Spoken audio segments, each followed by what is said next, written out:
குட்டி சாப்பாடு ரெடி ஆச்சா? ரெடி ஆயிடுச்சுங்க. உட்காருங்களே.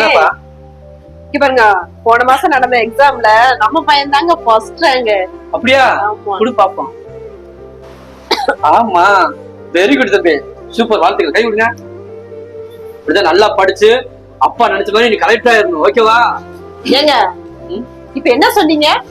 சும்மா இருக்க மாட்டீங்களா? நான் உங்ககிட்ட பல தடவை சொல்லிட்டேன், இவன் நல்லா படிச்சு பெரிய பையன் ஆனோம்னா நான் ஆசைப்பட்ட மாதிரி டாக்டர் தான் ஆகணும். கலெக்டர் கூட்டி நினைச்ச மாதிரியா? கலெக்டர் ஆனாதான் ஒரு மாவட்டமே அவன் கை கண்ட்ரோலுக்கு வருவான். ஏங்க டாக்டர் ஆனா எவ்வளவு பேர் உயிரை காப்பாத்தலாம் தெரியுமா?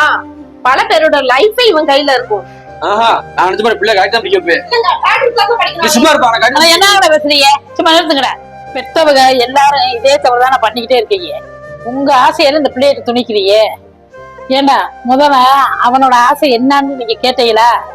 பேராண்டி, உனக்கு என்னடா ஆனந்த ஆசை? நான் சயின்டிஸ்ட் ஆகணும் ஆசை.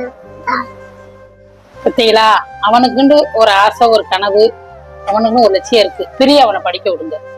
சாரிடா தம்பி, எங்களை மன்னிச்சிரியா?